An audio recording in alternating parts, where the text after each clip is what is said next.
तो आइए दोस्तों एक बार फिर स्वागत है वीकेएस न्यूज में। तो आज 13 अक्टूबर 2020 मंगलवार का दिन हो चुका है। तो बात करेंगे छत्तीसगढ़ की आज की दिन भर की सभी ताजा खबरों ताजा अपडेट के बारे में। तो वीडियो में अंत तक बने रहना दोस्तों, ताकि कोई भी खबर छूटने न पाए। और साथ ही वीडियो को लाइक शेयर और चैनल को सब्सक्राइब कर लेना दोस्तों, ताकि आपको इसी तरह से जुड़े ताजा अपडेट डेली मिलते रहे। तो इस वक्त एक बड़ी खबर निकल कर आ रही है। रातों रात स्टार बनी रानू मंडल को कोरोना ने कर दी है हालत खराब। इस हालत में है, अब आगे जानेंगे पूरी जानकारी। तो चलिए दोस्तों बिना समय गवाए सभी खबरों को फटाफट देखते हैं। तो आज की पहली बड़ी खबर है, 70% पाठ्यक्रम के साथ सीबीएसई ने जारी किए बोर्ड परीक्षाओं का सैंपल प्रश्न पत्र।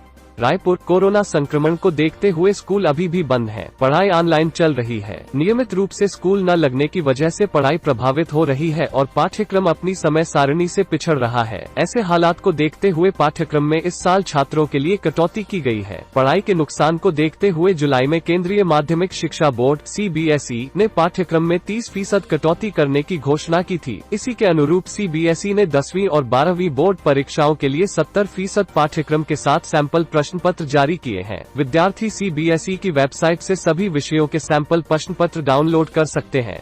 साथ ही अगली बड़ी खबर है दोस्तों, छत्तीसगढ़ से होकर इन रूट पर चल रही स्पेशल ट्रेनें, त्योहार में बढ़ेगी भीड़। रायपुर, त्योहारी सीजन में ट्रेनों में यात्रियों की भीड़ अधिक होने की संभावना को देखते हुए रेलवे बोर्ड बंद की गई दर्जन भर से अधिक पुरानी यात्री ट्रेनों को स्पेशल बनाकर चला रहा है। ट्रेनों के पटरी पर दौड़ते ही रायपुर रेलवे स्टेशन में रौनक आ गई है। आरक्षण केंद्र पर सुबह और शाम को टिकट लेने के लिए यात्रियों की भीड़ लगने लगी है। टिकट बुकिंग बढ़ने से आने वाले दिनों में स्पेशल ट्रेनों में मारामारी की स्थिति निर्मित होने की पूरी आशंका है। फिलहाल सारनाथ एक्सप्रेस समेत मुंबई मेल, अहमदाबाद भुवनेश्वर स्पेशल आदि ट्रेनों में प्रतीक्षा सूची बढ़ने लगी है, जबकि दुर्ग अंबिकापुर, दुर्ग पुरी एक्सप्रेस में सीटें खाली हैं। आरक्षण की स्थिति देखकर ही यात्री टिकट ले रहे हैं। नेक्स्ट बड़ी खबर है दोस्तों, रातों रात स्टार बनी रानू मंडल को कोरोना ने कर दी है हालत खराब। इस हालत में है, अब रानाघाट स्टेशन पर लता मंगेशकर का गाना गाकर रानू मंडल रातों रात स्टार बन गई थी। फेमस होने के बाद रानू के लिए लाइफ पहले जैसी नहीं रही। उन्होंने जो भी किया, जो भी पहना, उन सब के चलते वो सुर्खियों में छाए रहीं। उनका गाया तेरी मेरी कहानी का सुपर हिट वर्जन प्ले हर जगह सुना गया हो। इस दौरान सोशल मीडिया सेंसेशन भी बन गई थी। हर तरफ उन्हीं की चर्चा थी और उनकी लोकप्रियता आसमान छू रही थी। दबी जुबान में चर्चा है कि लोगों पर से उनकी आवाज का जादू गायब हो गया है। नवंबर 2019 में रानू मंडल ने हिमेश रेशमिया के साथ 3 गाने रिकॉर्ड किए थे, लेकिन हाल ही के दिनों में किसी ने भी उनके बारे में कुछ नहीं सुना है। खबर है कि उनकी जिंदगी में एक बार फिर अंधेरा छा गया है। कोरोना वायरस के चलते उनकी हालत खस्ता हो गई है। खबर है कि रानू मंडल को मुंबई में इन दिनों कोई काम नहीं मिल रहा है, जिसके चलते वह काफी परेशान है।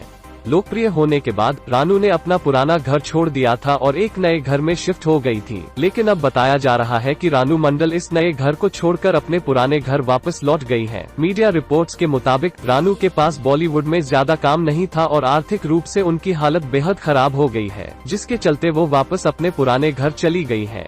इसी के साथ अगली बड़ी खबर है दोस्तों, राजनांदगांव से अपहरण का मामला। कारोबारी का अगवा बेटा महाराष्ट्र के नागपुर से बरामद। अपहरणकर्ता बस में बिठाकर भागे।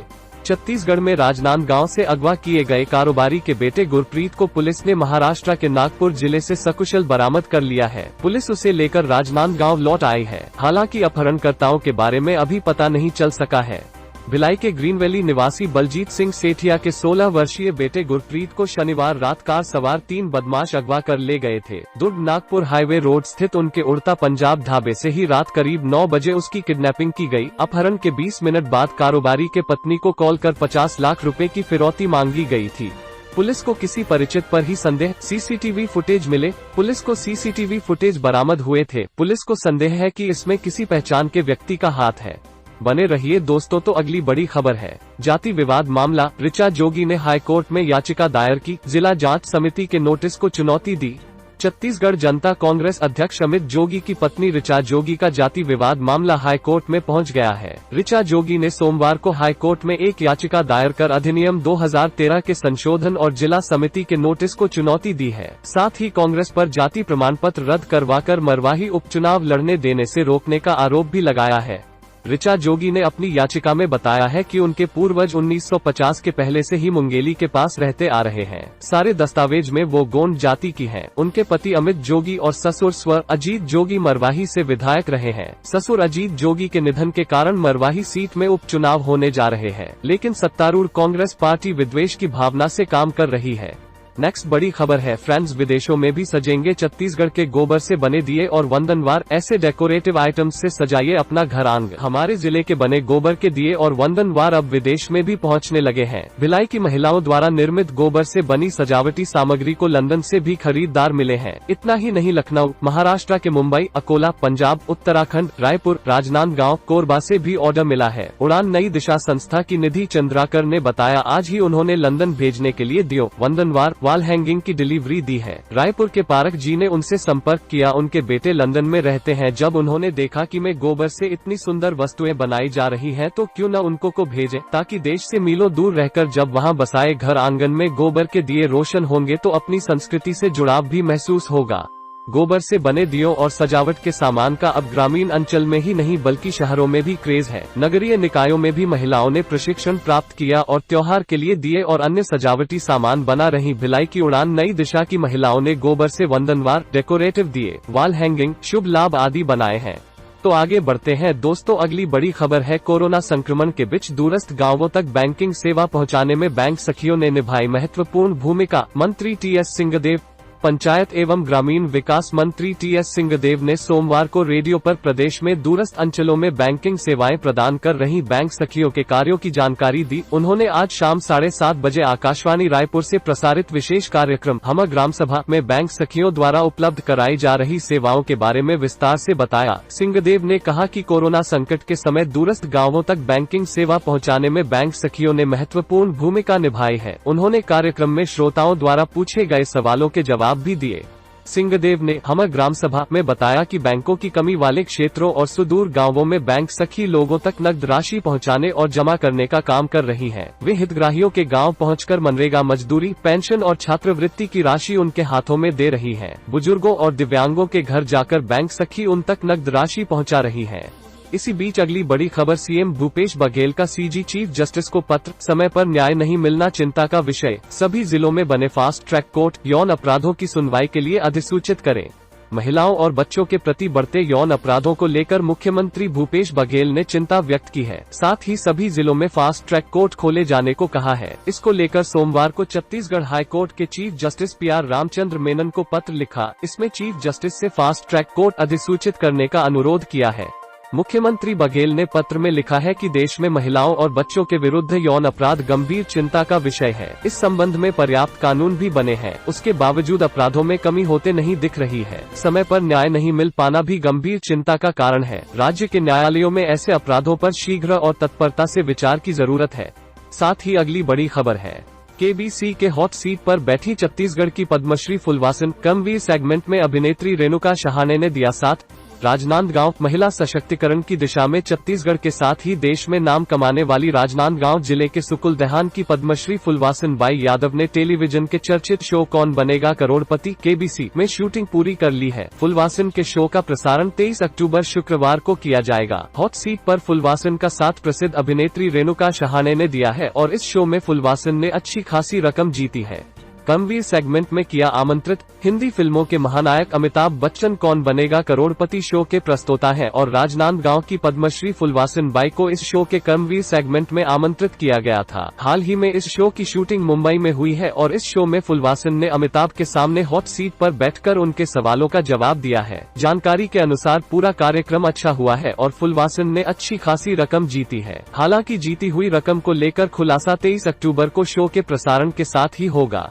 इसी के साथ आगे खबर है दोस्तों, हिमाचल प्रदेश के मुख्यमंत्री जयराम ठाकुर पाए गए कोरोना पॉजिटिव, ट्वीट कर दी जानकारी। कोरोना महामारी को लेकर दूसरे अन्य राज्यों की तरह हिमाचल प्रदेश भी है। राज्य में हर दिन कोरोना के मामले कम होने की अपेक्षा बढ़ते ही जा रहे हैं। कोरोना को लेकर खबर हिमाचल प्रदेश से है। राज्य के मुख्यमंत्री जयराम ठाकुर कोरोना पॉजिटिव पाए गए हैं। वो बीते दिनों कोरोना संक्रमित बीजेपी विधायक के प्राथमिक संपर्क में आए थे, जिसके बाद उन्होंने सोमवार को अपना कोरोना की जाँच करवाई, जिसमें उनका रिपोर्ट पॉजिटिव आया है। कोरोना संक्रमित पाए जाने के बाद मुख्यमंत्री ने खुद ट्वीट कर इसकी जानकारी दी है। मुख्यमंत्री ने ट्वीट कर लिखा कि कुछ दिन पहले किसी कोरोना पॉजिटिव व्यक्ति के संपर्क में आने के कारण मैं बीते एक सप्ताह से अपने आवास पर क्वारंटीन था। गत 2 दिनों से कोरोना के कुछ लक्षण आने के कारण आज कोरोना टेस्ट करवाया, जिसकी रिपोर्ट अभी पॉजिटिव आई है। चिकित्सकों की सलाह पर अपने सरकारी आवास में ही आइसोलेट हूँ। वहीं आगे खबर है दोस्तों, मरवाही उपचुनाव के लिए कांग्रेस ने जारी की स्टार प्रचारकों की सूची, 30 नेताओं के नाम शामिल। मरवाही उपचुनाव के लिए कांग्रेस ने स्टार प्रचारकों की सूची जारी कर दी है। स्टार प्रचारकों की सूची में मुख्यमंत्री भूपेश बघेल, प्रदेश प्रभारी पीएल पुनिया, मंत्री टीएस सिंहदेव और मोतीलाल वोरा समेत 30 नेताओं को शामिल किया गया है। इसके साथ ही राष्ट्रीय प्रवक्ता रणदीप सुरजेवाला, पीसीसी चीफ मोहन मरकाम, मंत्री ताम्रध्वज साहू, मंत्री कवासी लखमा, मंत्री शिव दहरिया, मंत्री रविंद्र चौबे और मंत्री मोहम्मद अकबर, विनय जायसवाल को भी स्टार प्रचारक की सूची में शामिल किया है। मतदान केंद्र में वोटरों की थर्मल स्क्रीनिंग भी होगी। ऐसे मतदाता जिनका तापमान ज्यादा रहेगा वो सबसे आखिरी मंग बचे हुए 1 घंटे में ही वोट डाल पाएंगे। मतदाताओं को हाथ धोने के लिए मतदान केंद्र के एंट्री गेट पर साबुन, पानी और सैनिटाइजर का बंदोबस्त भी रहेगा। इसी के साथ खबर है फ्रेंड्स, ये मशहूर अभिनेत्री कर रही थी कोरोना संक्रमितों का इलाज, नस बनकर अब खुद भी हुई कोरोना पॉजिटिव। इंस्टा पर शेयर की तस्वीर। कोरोना संक्रमण काल में जहां लोग संक्रमित व्यक्ति के आसपास नहीं आना चाहते, वहीं मशहूर अभिनेत्री शिखा मल्होत्रा ने एक नर्स के तौर पर अस्पताल में अपनी सेवाएं दी। सेवाएं देते हुए शिखा खुद भी अब कोविड-19 से संक्रमित हो गई है। शिखा मल्होत्रा अभी अस्पताल में भर्ती है और कोविड-19 का इलाज करा रही है।